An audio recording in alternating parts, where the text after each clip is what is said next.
Welcome to our channel. இன்றைக்கி நம்மளோட சேனலில் சிக்கன் பூசணிக்காய் வச்சு ஒரு குழம்பு பண்ண போகிறோம். அதுக்கு தேவையான இன்க்ரீடியன்ட்ஸில் என்னென்னு பார்த்துடலாம். ஃபஸ்ட்டு சிக்கனை மேரினேட் பண்ணி வச்சுருக்கோம். மிளகாத்தூள், மஞ்சத்தூள், மல்லித்தூள், அப்புறம் தேவையான அளவுக்கு உப்பு போட்டு மேரினேட் பண்ணி வச்சுருக்கோம்.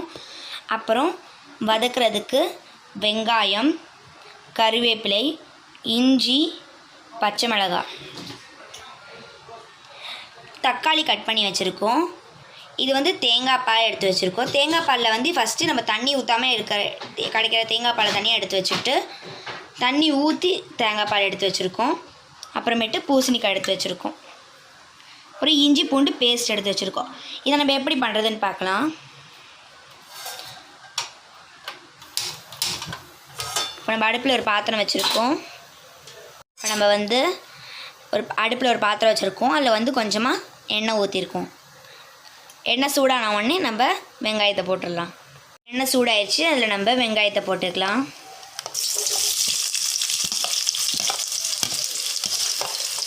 பச்சை மிளகாயும் போடலாம், கருவேப்பிலையும் இஞ்சி போட்டுக்கலாம். போட்டு நம்ம நல்லா வதக்கலாம்.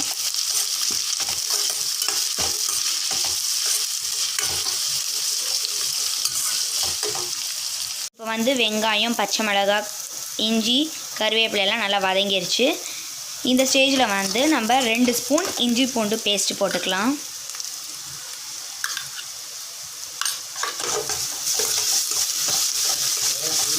இந்த ஸ்டேஜில் நம்ம மஞ்சள்தூள் போட்டுக்கலாம். 2 ஸ்பூன் மல்லித்தூள் போட்டுக்கலாம்.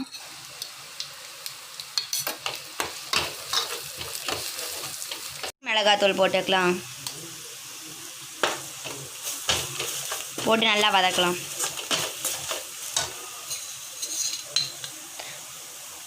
ஒரு ஸ்பூன் கரம் மசாலா போட்டுக்கலாம்.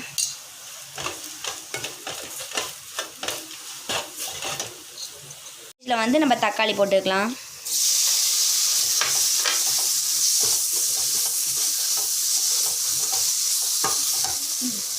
தக்காளி நல்லா வதங்கட்டும். இதில் நல்லா எண்ணெய் தெளிஞ்சு வர வரைக்கும் நம்ம மூடி வைக்கலாம்.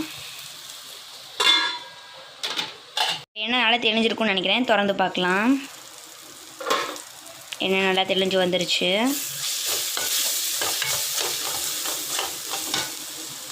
இப்போ நான் மேரினேட் பண்ணி வச்சுருக்க சிக்கனை போடலாம்.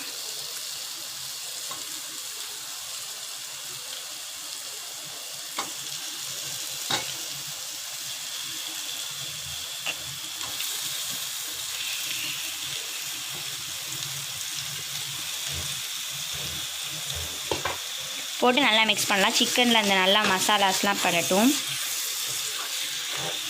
சிக்கன் நல்லா மசாலாலாம் பட்டுருச்சு.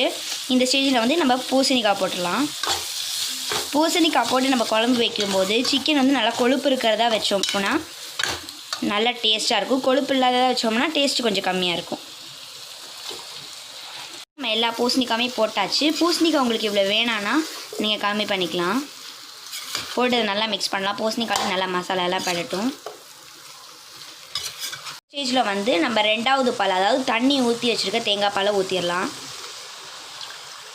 நம்ம தேவையான அளவுக்கு உப்பு போட்டுக்கலாம். மேரினேட் பண்ணும்போதும் நம்ம உப்பு போட்டிருந்தோம், அதனால் பார்த்து போட்டுக்கோங்க.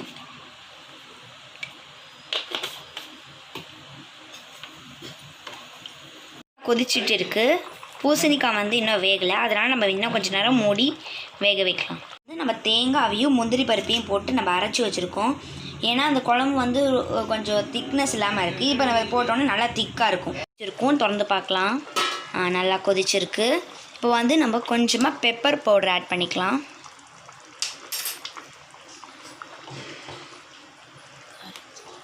இப்போ நம்ம அரைச்சி வச்சுருக்க தேங்காய் முந்திரி பருப்பு பேஸ்ட்டு போட்டுடலாம்.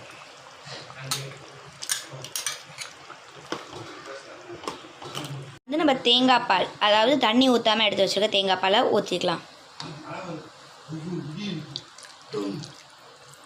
தேங்காய் முந்திரி பருப்பு அரைச்சி வச்சுருக்க பேஸ்ட் ஆப்ஷனல் தான். நீங்கள் வேணும்னா போட்டுக்கலாம், இல்லாட்டி வேணாம். இப்போ இந்த ஸ்டேஜில் நல்லா கொதிச்சிருச்சு. இப்போ நம்ம அடுப்பு ஆஃப் பண்ணிடலாம். உப்பு இருக்கான்னு பார்த்துக்கலாம்.